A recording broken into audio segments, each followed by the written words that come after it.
À tous, j'espère que ma voix va porter, que je vais rester assis pour l'instant. Alors merci au Cercle Aristote pour son invitation. Et je ne sais pas exactement, je dois vous avouer, ce qui vous rassemble, si vous avez une vision du monde très, très commune. Et en vous parlant d'écologie, je vais partir de ce postulat simple que nous partageons tous ici une certaine conscience écologique, quoi que nous mettions derrière, c'est-à-dire un souci de ne pas fragiliser les écosystèmes, de ne pas fragiliser notre environnement, qu'il soit naturel ou social. Voilà. J'espère qu'il y aura des contradicteurs à certaines choses que je pourrais dire, mais je pense que nous pouvons nous accorder là-dessus. Nous souhaitons transmettre à ceux qui nous suivront, une terre vivable, un monde habitable. Alors, cette première précaution faite, je dois en donner une deuxième. C'est que je ne suis pas expert, je ne suis pas spécialiste, je ne suis pas savant, je ne suis même pas agrégé de philosophie, hélas. Voilà, donc je ne suis qu'un modeste professeur de lettres, ça c'est mon métier, veilleur, ça a été effectivement l'occasion d'une profonde réflexion et c'est ce qui nous a amené à publier ce livre avec Marianne Durano et Axel Rockvam. Mais voilà, je ne suis pas un spécialiste, donc j'essaye simplement de faire une synthèse de lecture, de réflexion et une actualisation aussi par rapport à des problématiques très contemporaines d'une tradition qui me précède, dont vous n'avez cité que des auteurs vivants comme Serge Latouche ou Olivier Rey, qui sont eux pour le coup beaucoup plus savants que moi. Je voudrais, avant d'essayer d'approcher donc ce que serait ou ce que pourrait être une écologie intégrale, puisque cette petite intervention s'appelle « L'écologie sera intégrale ou ne sera pas », revenir à une définition très simple et qui me semble très efficace de l'écologie. Étymologiquement, oikos, logos, donc la maison et le discours sur la maison, réflexion sur la gestion commune. Une définition un peu plus scientifique, disons, a été proposée dans la deuxième moitié du XIXe siècle par Ernst Haeckel, qui définit l'écologie comme la science des relations des organismes avec le monde environnant, c'est-à-dire, dans un sens large, la science des conditions d'existence. Voilà, alors, je garderai pour l'instant cette définition très simple, l'écologie comme science, comme réflexion, comme discours sur les conditions d'existence de la nature évidemment et de l'homme en tant qu'élément de cette nature plus vaste. Alors pour essayer donc de vous montrer pourquoi selon moi l'écologie sera intégrale ou ne sera pas, je vais d'abord détailler plusieurs falsifications du discours écologiste, plusieurs caricatures de cette écologie authentique que j'appelle de mes voeux. Il est toujours plus simple pour définir quelque chose de dire ce que ce n'est pas. Dans un deuxième temps, j'essaierai de dire ce que j'entends, ce que nous entendons, ce que nous proposons à travers l'écologie intégrale. Dans un premier temps, donc, je vais faire un rapide panorama, puisque le temps est court. J'espère qu'on pourra y revenir dans les questions. De ce que j'appellerais 6 visions erronées ou schizophrènes, pire, ou en tout cas défaillantes de l'écologie. Premièrement, ce que j'appellerais l'écologie rousseauiste. Deuxièmement, l'écologie profonde, la deep ecology. Troisièmement, ce que j'appellerais l'écologie technologique. Ensuite, l'écologie libertaire. Cinquièmement, l'écologie individualiste. Et enfin, je vous proposerai une petite réflexion critique sur la notion d'écologie humaine. Premier point donc, pas le plus compliqué, pourquoi l'écologie intégrale n'est pas une écologie rousseauiste. Alors ici, je reviens moins à la pensée de Rousseau que ce qu'on en a fait disons, aux commentaires de l'œuvre de Rousseau, à la réduction donc de la pensée de Rousseau comme un fantasme naïf de l'humanité sans culture, d'un hypothétique état de nature. Bon, je ne sais pas s'il y a des gens ayant une solide culture philosophique ici, si, je sais qu'il y en a en fait. Donc, excusez-moi pour ces raccourcis et ces simplifications, mais effectivement, on peut comprendre de la vision du monde rousseauiste que pour justifier son contrat social, il imagine, et chez lui c'est bien une hypothèse, un état de nature donc avant la société, avant la collectivité, avant l'État, état de nature dans lesquels les hommes sont à la fois purs, vertueux, libres. C'est donc, pour ce rousseauisme, la société, la civilisation qui pervertit l'humanité. L'écologie, ce que j'appelle l'écologie rousseauiste, ce serait donc une écologie qui s'opposerait à toute culture, à toute civilisation, comme étant le lieu même de la dégradation des personnes humaines. Je ne fais pas mienne donc cette vision, puisqu'évidemment, l'homme est intrinsèquement un être de relation, un être de culture, un animal politique, disait Aristote, et donc fantasmer une humanité sans culture, sans société, c'est ne pas voir que l'homme est, dès sa naissance et même avant, dès sa conception, évidemment le fruit de l'amour, espérons-le, d'un homme et d'une femme, mais surtout le fruit d'une patience, d'une attente, d'une bienveillance de ces deux êtres à l'égard, l'homme et la femme, d'un petit être en gestation. Donc dès le départ, il y a bien une relation qui permet la vie, sans laquelle la vie n'est pas possible. Et puis on sait que par notamment l'expérience des enfants sauvages, bon, le cas le plus connu c'est Victor, le petit enfant de l'Aveyron, qu'on a retrouvé donc à 8-9 ans, on ne savait pas exactement son âge, dans la forêt, et qui était incapable non seulement de sentiments, mais même de sensations. Il était incapable de reconnaître des sons, des odeurs, etc. Donc, je mets de côté l'écologie rousseauiste comme étant une illusion, un fantasme, un rejet de ce qui fait l'homme, à savoir la vie en société, la vie commune, la politique, la civilisation. Deuxième falsification, beaucoup plus dangereuse, parce que beaucoup plus, me semble-t-il, diffuse parmi les décideurs, c'est ce qu'on appelle couramment l'écologie profonde, donc en anglais, la deep ecology, qui, si je ne m'abuse, repose sur l'idée selon laquelle l'homme non seulement a usurpé sa place, a prétendu à tort avoir une primauté dans l'ensemble de l'environnement, de la nature, mais en plus, chaque jour qui passe fait qu'il perd toute légitimité, il perd le peu de légitimité qu'il pouvait avoir à se proclamer au sommet de la terre, de l'environnement, de la création.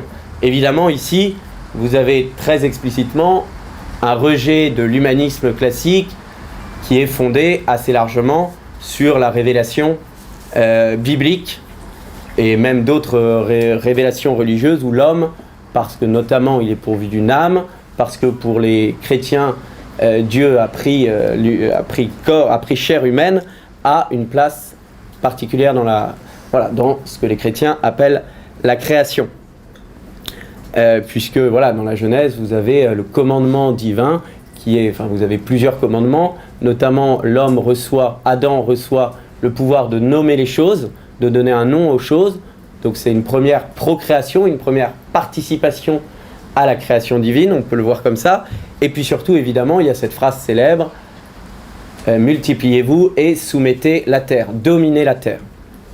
Donc l'écologie profonde s'oppose très frontalement à cette vision biblique et même à cette vision humaniste qui fait de l'homme un cas à part, un cas singulier dans le vivant, dans le vaste monde du vivant. Donc ce refus de la primauté de l'humanité revient à voir cette supériorité comme une supériorité contingente l'humanité a développé des techniques qui lui permettent actuellement de soumettre le vivant. Ça n'a pas toujours été le cas depuis l'apparition de l'homme. C'est devenu le cas avec l'outil. Bon, j'entre pas évidemment dans une discussion anthropologique, mais dans l'écologie profonde, il y a cette idée que tous les animaux, l'homme compris, ont même dignité. Voilà, et que rien ne saurait justifier la domination d'un animal sur l'autre, serait-ce l'homme. Cette écologie profonde, on peut la qualifier aussi d'antispécisme. Alors, qu'est-ce que c'est que l'antispécisme ?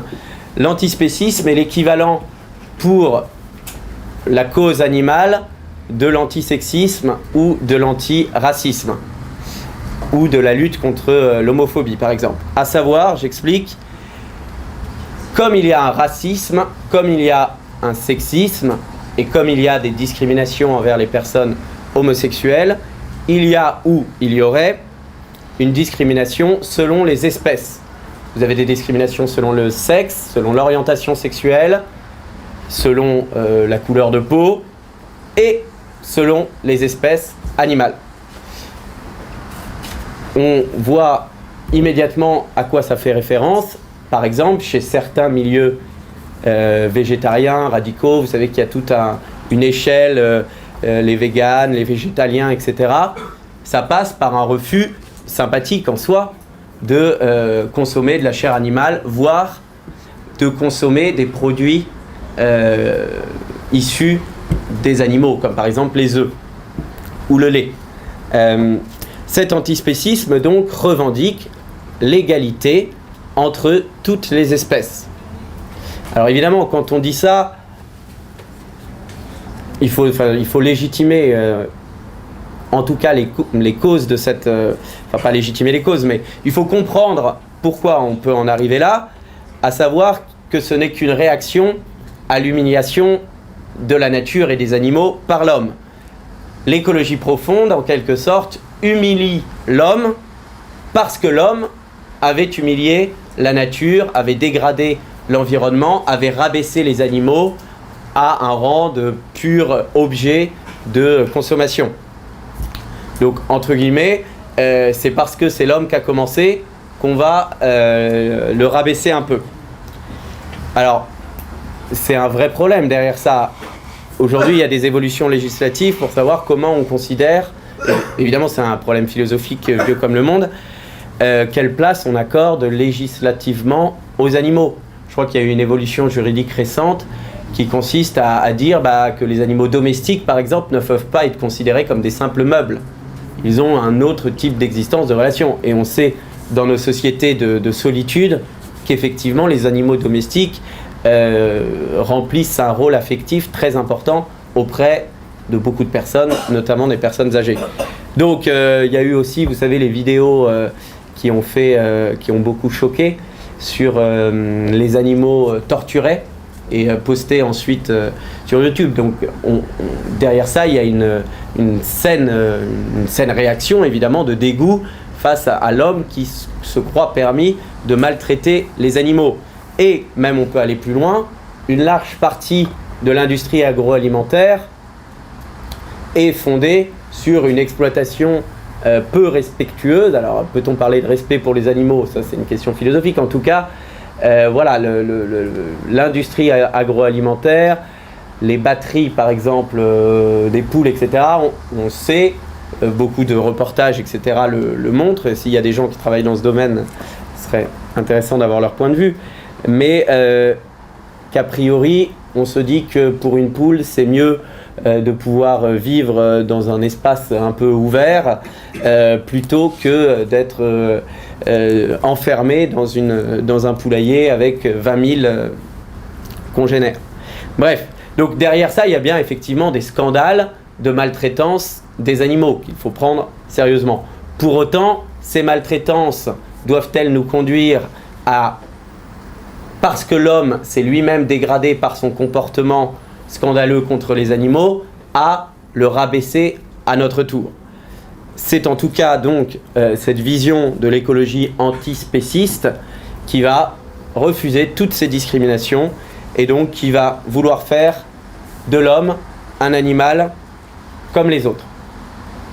Alors oui, j'ai trouvé une petite citation que je trouve très intéressante d'un poète hindou, je ne connaissais pas, hein, Tukaram. Tukaram écrit « Je ne pouvais plus mentir, donc j'ai commencé à appeler mon chien Dieu. D'abord il m'a regardé, embarrassé. Alors il a commencé à sourire, alors il a même dansé. Je l'ai gardé auprès de moi, maintenant il ne mord même plus. Je me demande si ceci pourrait marcher sur les gens. » Alors, j'ai commencé à appeler mon chien Dieu. Bon là évidemment, cette parole poétique, parce que dans l'hindouisme, il y a, pardon encore s'il y a des spécialistes de l'hindouisme, ils me corrigeront, mais bon, il y a une certaine divinisation de certains animaux.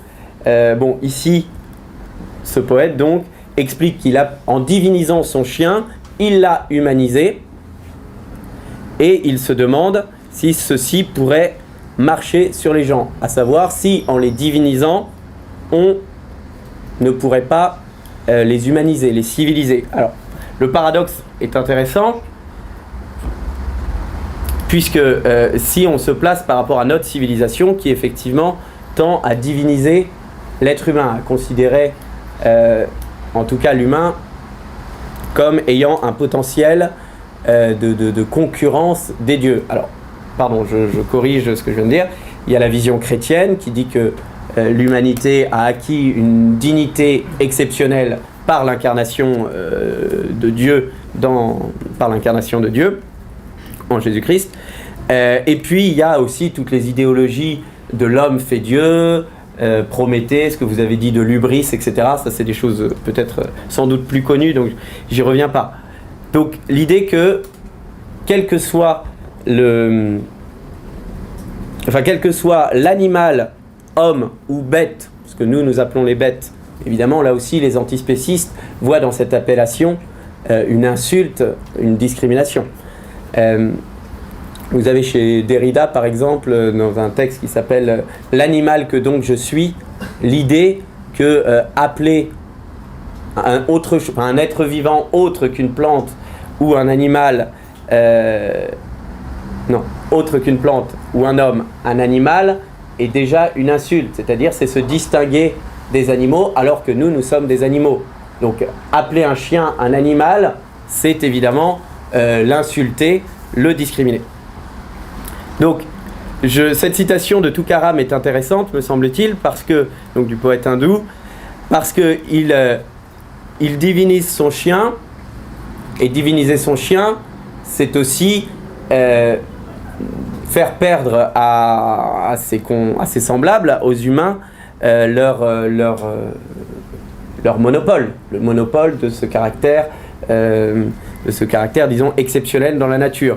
Donc, somme toute, ici, nous avons une sorte de déclaration antispéciste, puisque il ne dégrade pas l'humain, il élève tous les animaux. Il dit que tous les animaux sont dieux, et donc, à ce titre, intouchables, inconsommables, comme nous considérons les êtres humains.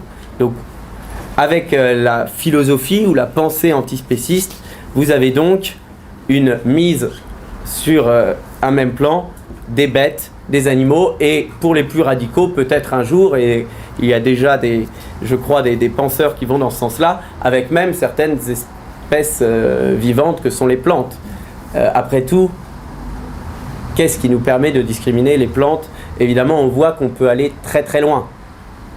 Pour un chien, on voit tout de suite que c'est difficile de considérer un chien comme un simple meuble.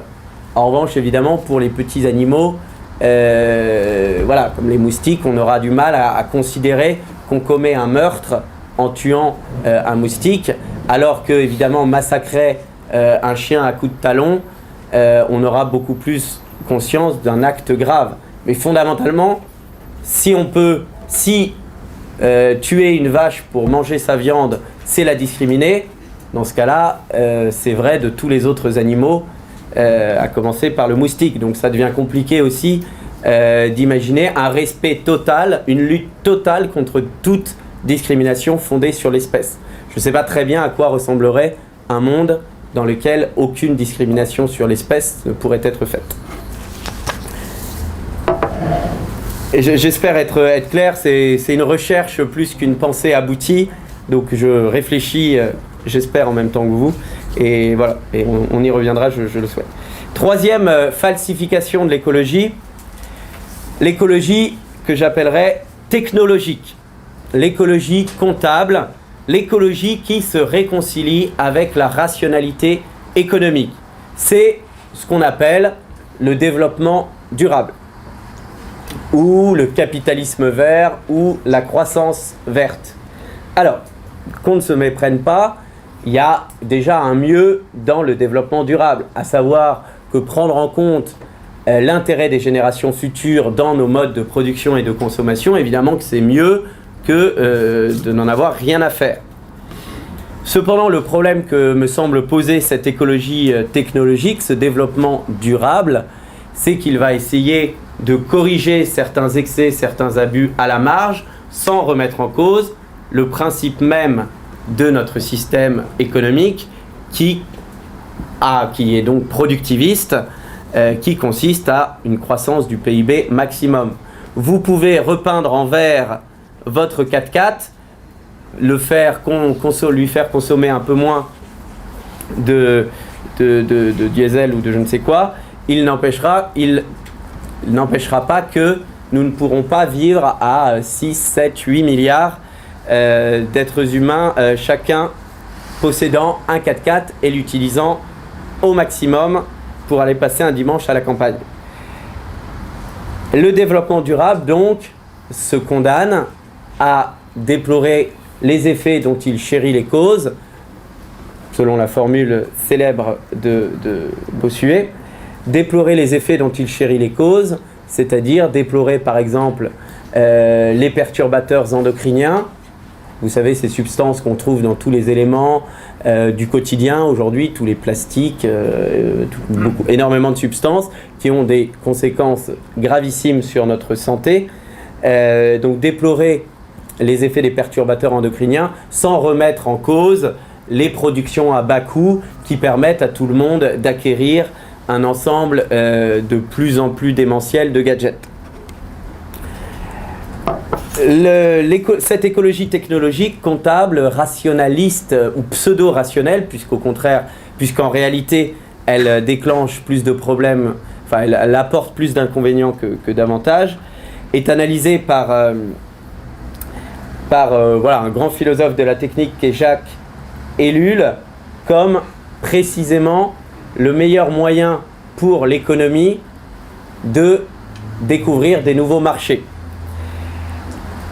Le développement durable consiste sans doute, en tout cas c'est la vision de ces écologistes dont je me sens proche, donc le développement durable consiste donc à faire prospérer l'économie sur ses propres ravages. Qu'est-ce que je veux dire par là? C'est que par votre système économique, vous créez des soucis que vous allez essayer de réguler comment, d'éviter comment, par la création d'autres potentiels soucis. On essaye de régler les problèmes créés par la technologie par un excès, par un surcroît de technologie. C'est pourquoi je dis se condamner à chérir les effets dont à déplorer les effets dont on chérit les causes. Je cite une phrase de Jacques Ellul. Chaque nouvelle vague technologique promet de résoudre les dégâts causés par la précédente, mais elle porte en elle la promesse de futurs dégâts à résoudre. Donc, le problème, c'est Bush qui disait, George W. Bush qui disait le problème c'est pas la croissance, c'est... Bon, je retrouve pas la citation, excusez-moi, si quelqu'un... La croissance n'est pas le problème, c'est la solution. Voilà, la croissance n'est pas le problème, c'est la solution. Donc, bon, là, on a un bon exemple de déni de réel face aux aspects négatifs de la croissance. La croissance du PIB, évidemment, n'est pas concevable. La croissance infinie du PIB n'est pas concevable dans un monde qui est, lui, fini et fragile. Peut-être pour prendre un exemple plus concret de cette illusion, de cette hypocrisie du développement durable, ce qui correspondrait au développement durable, c'est le commerce équitable, ou soi-disant équitable, mais exotique, par rapport, par exemple, à une alimentation locale qu'on peut développer, par exemple, au sein des AMAP, ces associations pour le maintien d'une agriculture paysanne. Avec les AMAP, vous êtes dans une écologie radicalement opposée au système économique dans lequel nous sommes engagés, embarqués. Avec le commerce équitable exotique, vous apportez un petit plus, une petite touche, une petite conscience à un système fondé sur l'éloignement sur l'allongement des relations entre le producteur et le consommateur, etc. Ceux qui prônent le développement durable essayent de nous vendre les médicaments après avoir inoculé le virus, comme on dit, alors je ne sais pas si c'est vrai, que il n'est pas impossible que, sans tomber dans quelques théories du complot que ce soit, que l'industrie des antivirus trouve assez commode de développer et de diffuser eux-mêmes des virus pour évidemment qu'on ait toujours plus besoin d'antivirus sur nos ordinateurs et de toutes les publicités qui l'accompagnent. Cette écologie technologique, ou cette anti-écologie en réalité, est donc un technicisme comme les autres, et on voit ici qu'elle est tout à fait conciliable avec une idéologie très en vogue. Je veux parler du transhumanisme, puisque vous avez des transhumanistes, c'est-à-dire des gens qui prônent l'alliance de l'homme et de la machine pour supprimer la maladie, pour allonger l'espérance de vie et pour toutes sortes de choses évidemment magnifiques. Donc vous avez des transhumanistes qui se disent écologistes, qui se disent par exemple si on fait si on crée tel ou tel type d'individus augmentés, eh bien ils consommeront moins, donc ils produiront moins ils rejetteront moins de CO2, etc. par exemple. Donc vous voyez que là on est évidemment très loin de tout écologie humaniste, c'est-à-dire qui donne à chaque élément dans la nature sa juste place sans oublier l'humain, puisqu'il s'agit de déshumaniser l'homme, ou en tout cas de le transformer, de faire de l'humain charnel un humain technologique, biotechnologique, ce qui permettrait, nous disent les transhumanistes soi-disant écologistes, de régler plein de problèmes écologiques. Et là, on voit bien que vous détruisez une réalité naturelle, une réalité anthropologique fondamentale, à savoir que nous sommes des êtres de chair et d'os fragiles, périssables, etc. Et que notre dignité naît de cela aussi. Et donc, vous détruisez ce fait naturel au nom même, prétendument, de la défense de la nature. Bon, je pourrais parler aussi du principe de précaution, etc. Juste, voilà, on a vu dans une récente prise de position de René Coty, je veux dire de Sarkozy, le retour de Sarkozy, qui donc a fait une volte-face, qui n'est pas premier. Il était contre l'exploitation des gaz de schiste quand il était président, et puis maintenant il a dit il faut y aller en avant. Donc l'écologie, ça commence à bien faire, phrase qu'il avait dite pendant son quinquennat. Autrement dit, le principe de précaution, ça va bien tant que ça ne remet pas en cause la sacro-sainte croissance maximale du PIB. Voilà pour cette impasse que me semble être l'écologie technologique. Quatrième point, l'écologie libertaire. Alors l'écologie libertaire est représentée admirablement bien par des gens comme Esther Benbassa ou Cécile Duflot ou Cohn-Bendit, en gros par ce parti d'Europe Écologie Les Verts. L'écologie libertaire, je dirais alors dans un lien avec l'anarchisme, au moins dans une certaine mesure, l'écologie libertaire repose sur le postulat que qu'il faut refuser toutes les aliénations au nom de l'émancipation, toutes les aliénations jusqu'à celles que nous impose notre corps, notre identité charnelle. Donc je définirais l'écologie libertaire ainsi, c'est un refus de toute aliénation jusqu'au rejet de l'incarnation, à savoir de notre identité d'être limité charnel. Pourquoi je dis ça ?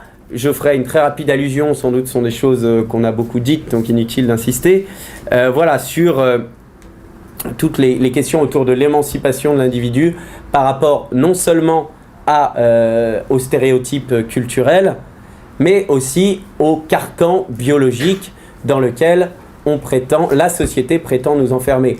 C'est très visible, par exemple, dans beaucoup de discours féministes, voire des discours cyborg féministes, qui sont donc les écologies libertaires définies.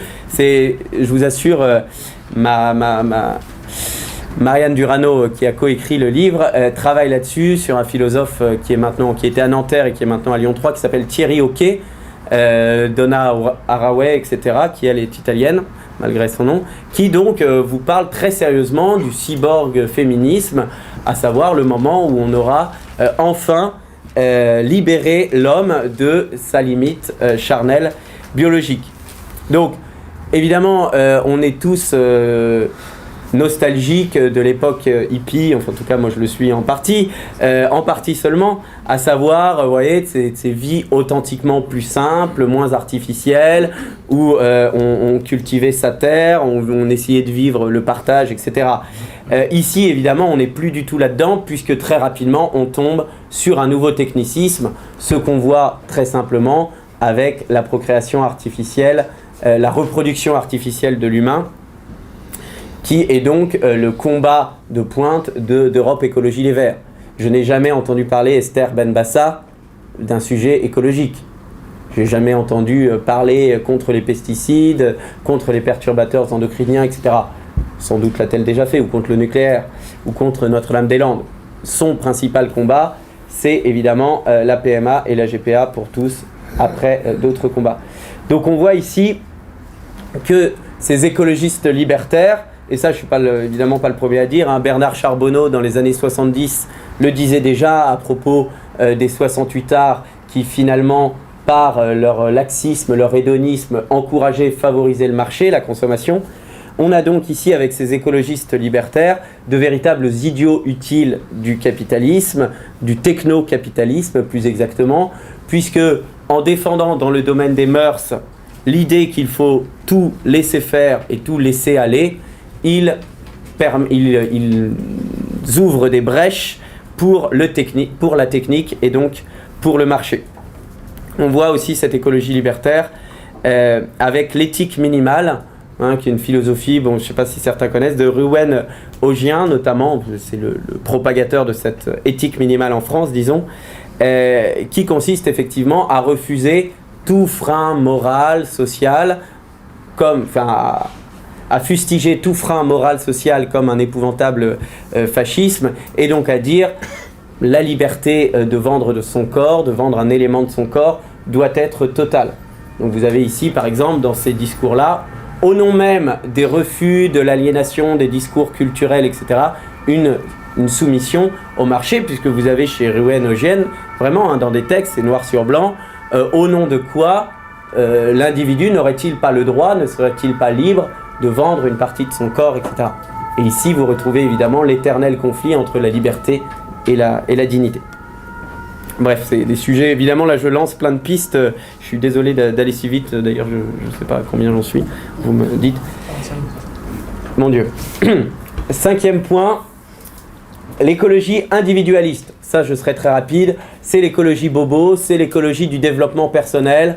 Tant que je me sens bien, tout va très bien. Mais ça, évidemment, c'est aussi une des caricatures contemporaines du discours écologiste.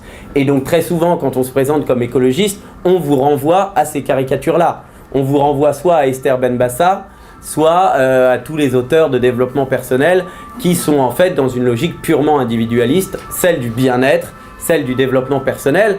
Alors c'est très bien si vous êtes bien dans votre corps, avec vos chakras, les ondes, etc. C'est formidable, je m'en réjouis. Mais si l'écologie n'a pas une vocation politique, à savoir faire en sorte que que le maximum, ou idéalement que tous les êtres humains puissent vivre dignement, elle me semble être évidemment mensongère, illusoire. Donc l'écologie individualiste comme l'écologie du bien-être. Dernier point, et j'irai très vite, c'est plutôt sur l'expression que sur le fond de l'écologie humaine. Et cela me permettra de dire pourquoi j'ai choisi, parce que souvent on me fait la remarque, je ne sais pas si vous connaissez ce mouvement de l'écologie humaine, souvent on me dit mais pourquoi tu n'as pas choisi cette épithète humaine plutôt que l'épithète, l'adjectif intégral. Pourquoi donc n'ai-je pas choisi l'adjectif humain? Parce qu'il me semble justement risquer il me semble prêter le flanc à une critique, susciter un malentendu, à savoir qu'il pourrait y avoir une écologie humaine d'une part et une écologie environnementale de l'autre. Comme s'il y avait les problèmes éthiques et de l'autre les problèmes du climat, de la pollution. Et bien sûr que non, et parce que l'homme est bien inclus dans son environnement, qu'on voit en permanence que les questions éthiques sont reliées à des causes structurelles, d'économie, de vision sociale, etc. Donc, je critique moins évidemment le fondement de ce mouvement de l'écologie humaine qui est également né dans le sillage de la Manif pour tous et porté par des gens que j'estime beaucoup et que je soutiens. Simplement, il me semble que cette expression peut prêter le flanc à une critique légitime, à savoir, une fois que vous aurez défendu la dignité humaine dans un monde invivable, qu'est-ce qui vous restera? Voilà. Donc évidemment, on ne peut pas se soucier de l'humain sans se soucier de ses conditions d'existence. Voilà. Pour ce panorama de ce qui me semble être des falsifications, des caricatures de l'écologie. Alors, une fois qu'on a dit ça, reste à définir l'écologie intégrale qui, évidemment, est tout sauf ce que j'ai critiqué, et tout sauf ce que j'ai critiqué, pardon. Je dirais assez vite, et j'espère qu'on pourra y revenir, que le concept même de l'écologie intégrale, dont d'ailleurs je tiens à signaler que je ne suis pas l'auteur, il y avait d'autres gens qui avaient utilisé cette expression, alors peut-être dans des livres, en tout cas une recherche Google m'a permis de constater que d'autres l'avaient déjà reprise à leur compte, donc je ne suis pas un inventeur, je suis un témoin. En tout cas, on m'a passé le témoin et j'essaie de le passer. L'écologie intégrale repose sur un discours global. L'écologie n'est pas un souci de plus avec les soucis économiques, avec le souci social, le souci sociétal. C'est le souci décisif qui, si on prend sa définition large de conditions d'existence, évidemment nous concerne tous et concerne tous les domaines de notre vie. Alors, comme je crois que j'ai déjà... Vous avez encore quelques minutes. Je vais plutôt évoquer ce qui me semble être les principes fondateurs d'une écologie intégrale, et puis je pense qu'on aura le temps d'en discuter. Alors, c'est le titre de mon livre, Nos limites. L'écologie intégrale est d'abord une acceptation humble des limites de notre propre humanité. Par rapport à ce qu'on disait tout à l'heure, des tentations de l'hubris, donc de cette démesure, de cette rage qui prend l'homme devant la petitesse de son humanité. J'aime à rappeler que, je suis professeur de français, donc l'étymologie m'intéresse toujours un peu, humanité et humilité ont la même racine. Donc le mot commun, vous le savez sans doute, c'est humus, humus, la terre. Vous savez que Adam, dans la Genèse, Adam ça veut dire le terreux, le glaiseux, celui qui a été tiré de la glaise. Donc qu'on s'inscrive ou pas dans une pensée issue de la Bible, il est intéressant de voir que le mot homme, le mot humain, est au départ déjà non pas présenté dans une gloire unique, mais au contraire rattaché à la terre, rattaché au sol. Donc vous voyez que dans la tradition humaniste, il y a déjà une prise en compte de cette finitude humaine, de ces limites humaines qui, effectivement, sont notre pain quotidien, notre réalité à tous. Une fois qu'on a accepté donc ces limites, nos limites, que le réel ne nous manque pas de nous rappeler tous les jours, on peut faire sienne cette petite maxime de Descartes, sans parler de la philosophie de Descartes, moi j'aime beaucoup cette formule, changer ses désirs plutôt que l'ordre du monde. Puisque il y a un ordre du monde qui me résiste, puisque je ne suis pas tout puissant, puisque je ne peux pas tordre le réel à ma guise, eh bien peut-être qu'il vaut mieux que je travaille à ajuster mes désirs au réel plutôt qu'à vouloir tordre le réel, déformer le réel pour qu'il puisse développer mes désirs, mes pulsions, mes fantasmes. Et je voudrais citer aussi un autre ami qu'il faudra peut-être penser à inviter si la question écologique vous intéresse, Vincent Chénet. Alors Vincent Chénet est le directeur de la publication de La Décroissance, qui est sans doute avec Fakir, une des revues les plus radicales dans la pensée décroissante française. Ce n'est pas rien parce que c'est 30 000 abonnés, La Décroissance, donc ça veut dire qu'il y a en France des gens qui s'intéressent à ce souci.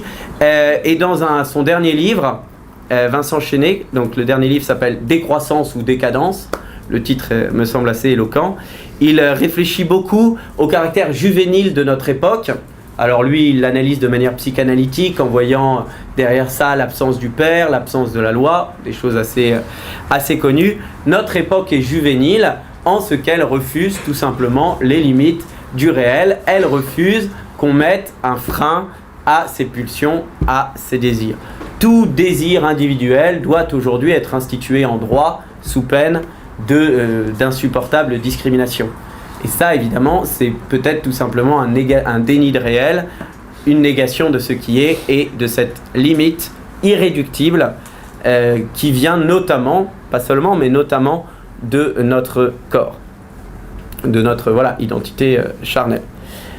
Donc, l'acceptation joyeuse et non pas résignée de la finitude comme le lieu même de l'épanouissement humain, notamment parce que c'est notre finitude qui nous permet de vivre la convivialité, l'échange. C'est parce que en moi, je n'ai pas toutes les potentialités de l'humanité que j'ai besoin des autres pour avancer, pour progresser, tout simplement que je dépends des autres. Et donc, la conscience de notre finitude est la condition de toute vie sociale harmonieuse. Puisque quand on aura fait des êtres omnipotents, la société ne servira plus à rien. Un pilier de la décroissance, c'est la notion très vaste de l'enracinement. Évidemment, c'est lié à la notion de limite. Si nous sommes des êtres limités, c'est aussi parce que nous naissons dans du particulier et nous avons bien du mal à sortir du particulier. Je ne suis pas sûr que ce soit très malheureux, à savoir que nous sommes des êtres nés dans un temps et dans un espace, et donc que nous avons des racines qui dépendent de tous nos lieux de vie, de sociabilité, à commencer par la famille, notre ville, notre région, notre nation, etc. Bien sûr, il existe un universel, mais cet universel ne se vit, ne se découvre qu'à travers des particuliers. Donc, l'acceptation aussi de la particularité, alors non pas la survalorisation et non pas le conflit entre ces particularismes évidemment, mais l'acceptation simple, mais ça c'est excellemment bien défendu par Hervé Juvin dans son dernier livre « Pour une écologie des civilisations » dont je ne saurais trop vous recommander la lecture si ce n'est déjà fait. Donc l'enracinement, le localisme évidemment, mais ça c'est pareil, hein, une fois qu'on tire un élément, tout vient. La vie locale évidemment, l'idée que si nous avons des racines, si nous sommes limités, c'est parce que nous avons besoin d'une échelle adaptée. Et là vraiment, pour le coup, je vous recommande le livre à paraître en octobre, qu'il m'a déjà envoyé, d'Olivier Rey, qui s'appelle « Une question de taille ». Donc je pense qu'il... C'est celui-là qui va venir. Voilà. Bon, donc c'est absolument remarquable. Donc voilà, la bonne taille, la bonne échelle. Il vous en parlera, mais il dit que dès que quelque chose ne va pas, il reprend cette maxime, c'est qu'il y a quelque chose de trop gros. Et effectivement, notre époque est atteinte par le gigantisme. Sans doute y a-t-il eu des époques atteintes par le nanisme. En tout cas, la décroissance, c'est pas un idéal en soi. C'est quand tout est trop gros, quand tout croît trop vite, trop fort, qu'il est sage et nécessaire de se calmer. Évidemment, dans d'autres cas, la croissance sera non seulement bénéfique, mais même vitale. Donc attention, la décroissance, c'est pas une idéologie, c'est une idéologie, disons, unilatérale, c'est simplement l'adaptation par rapport aux conditions de vie. Et puis, dernier point, peut-être plus politique, ce sera la notion de souveraineté. J'en parle pas mal dans ce livre, mais là, je crois, et j'aurais pu en parler dans la première partie aussi, il y a chez les écologistes une naïveté face à l'internationalisme pour les plus rouges des écologistes, ou face, disons, au global, à la pensée globale.